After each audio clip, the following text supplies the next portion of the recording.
Hai semuanya, selamat datang kembali di channel Wahigo. Dan kali ini gue agak sedikit excited karena gue akan sedikit menceritakan pengalaman gue selama menggunakan laptop Asus yang termahal yang pernah gue coba. Dan seperti yang lo lihat di judul, harga dari laptop ini memang bisa dibilang nggak murah. Dan ini bisa dibilang harganya cukup pricey kalau kata anak Jaksel mah ya.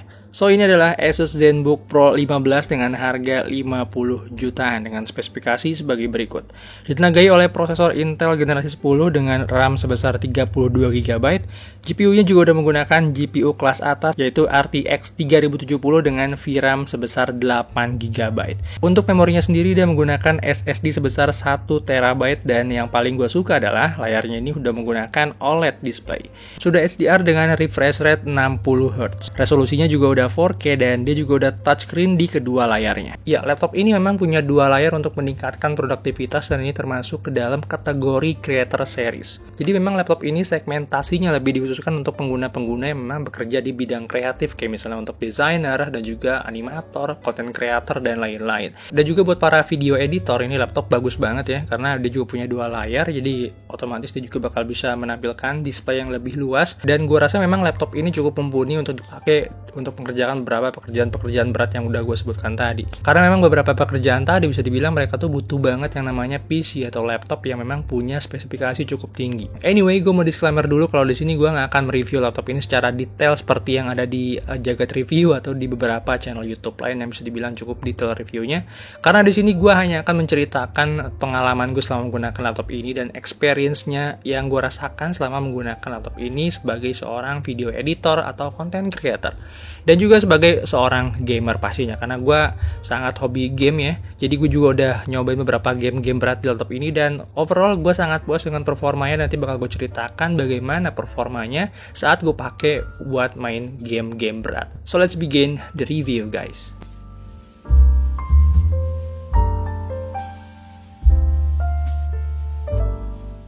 So di sini pembahasannya bakal lebih ke arah kayak apa yang gue suka dan apa yang gue nggak suka dari laptop ini. Dan gue akan mulai dari hal yang gue suka dulu yaitu adalah desainnya. Jujur sebenarnya desain dari seri UX 582 ini memang sebenarnya masih sama aja dengan seri UX 482 yang dulu pernah gue review. Yaitu sama-sama punya dua layar serta masih punya kesamaan juga di warna dan juga posisi dari keyboardnya.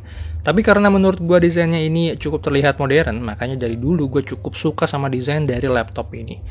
Tombol-tombol dari keyboardnya juga bisa dibilang cukup lengkap dan dilengkapi juga sama beberapa shortcut button untuk matiin backlight keyboardnya, switch layar utama dan screen pad dengan lebih mudah dengan satu tombol aja, dan juga ada tombol buat matiin screen pad plusnya juga. Dan sini juga ada tombol buat boost performance-nya yang mana bisa bikin kipasnya tambah berisik. Dan juga pastinya bakal naikin performance dari laptop ini. Dan yang paling gue suka salah satunya adalah trackpad-nya ini bisa dijadikan button angka juga. Jadi buat yang suka ngetik angka di sebelah kanan layar, fitur ini udah ngebantu banget pokoknya. Hal kedua yang gue suka dari laptop ini adalah layarnya yang udah menggunakan panel OLED dengan refresh rate 60Hz. Resolusinya juga udah 4K dan pastinya dia juga udah touchscreen di kedua sisi layarnya, atas maupun bawahnya. Jadi bisa dibilang untuk kombinasinya ini udah pas banget. Layarnya OLED dan tajam, warnanya gonjreng dan juga refresh rate-nya tinggi. Ini udah jadi satu kombinasi yang mantap banget. Apalagi pas dipakai main game ini gila sih. Dan ini jujur pertama kalinya gue nyobain layar OLED di laptop ya, dan menurut gue ini layar OLED-nya tuh bener-bener bikin mata betah buat mandangin layar. Punya warna yang akurat karena layarnya ini udah 100% DCI-P3,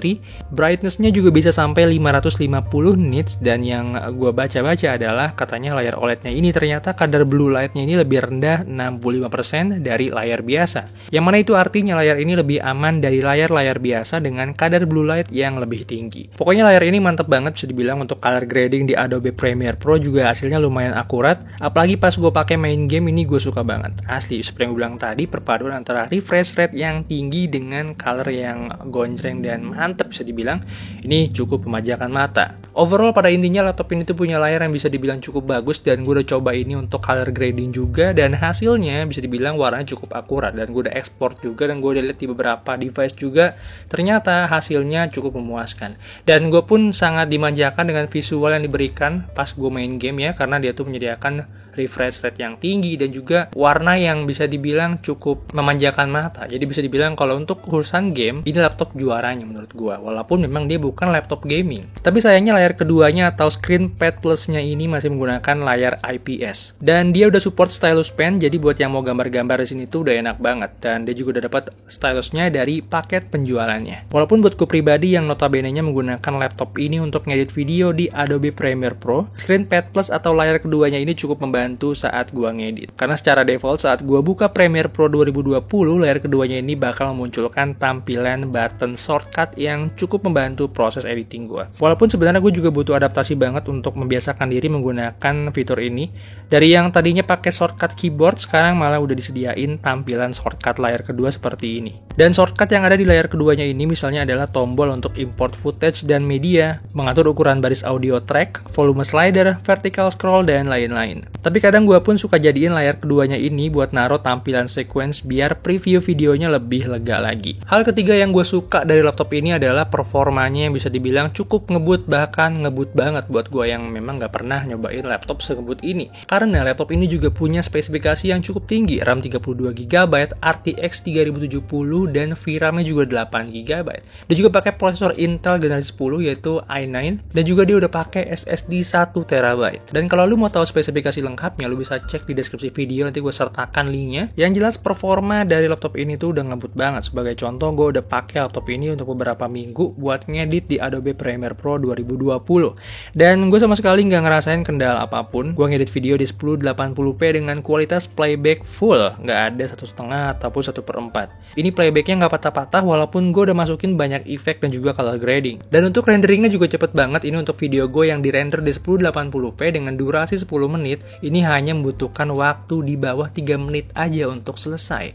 Bayangin, ini bisa bikin workflow lu jauh lebih efisien ketimbang lu pakai laptop kentang. Dan anyway, gue juga udah nyobain beberapa game berat untuk ngetes performa dari laptop ini, kayak Genshin Impact, Final Fantasy 7 Remake, dan juga Asphalt Legend. Masih banyak sebenarnya yang belum gue cobain, tapi overall 3 game ini bisa mewakili menurut gue performa dari laptop ini. Dan untuk performanya sendiri bisa dibilang semuanya secara otomatis berjalan dengan mulus di settingan maksimal atau rata kanan. Jadi buat gaming, gue sama sekali nggak merasakan kendala apapun di laptop ini, bahkan ngerasain frame drop aja tuh enggak sama sekali. Tapi dengan catatan kalau lu mau dapetin performa maksimalnya, colokan chargernya ini mesti dicolok terus buat ngeboost performanya. Karena pas gue coba cabut colokan chargernya di angka baterai 40%-an, ini performanya udah mulai turun dan anjlok. Apalagi pas gue pakai buat main game atau ngedit video. Walaupun memang ini turunnya nggak jauh-jauh banget. Tapi untungnya masih ada tombol performance boost yang bisa bikin laptopnya ini bekerja lebih keras. Tapi ya minusnya kipasnya jadi tambah berisik.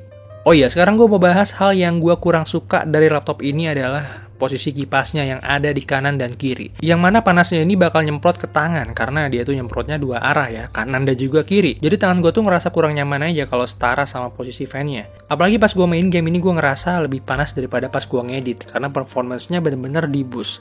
Tapi untungnya gue punya controller Bluetooth, jadi untuk main game gue lebih memilih pakai controller Bluetooth ini ketimbang pakai mouse. Tapi untuk laptop dengan performa tinggi kayak gini wajar sih kalau dia tuh ngebuang cukup banyak hawa panas. Cuman posisi pembuangannya aja yang menurut gue ini tuh kayak kurang pas. Hal kedua yang gue kurang suka dari laptop ini adalah ketersediaan port yang menurut gue kurang memadai. Khususnya port USB-A yang cuman ada satu. Buat gue pribadi yang pakai mouse wireless, gamepad, dan beberapa aksesoris-aksesoris yang memang pakai colokan USB-A, buat gue port USB-A-nya ini agak kurang sih. Dan untuk colokan-colokan dan juga portnya, di sini ada colokan untuk chargernya, HDMI, J 3,5 mm, satu USB-A, dan juga 2 Type-C. Anyway, segitu dulu cerita pengalaman gue selama menggunakan laptop Asus ZenBook Pro 15 ini atau UX 582 ini, dan kesimpulannya menurut gue pribadi, ini laptop segmentasinya ini tidak untuk semua orang.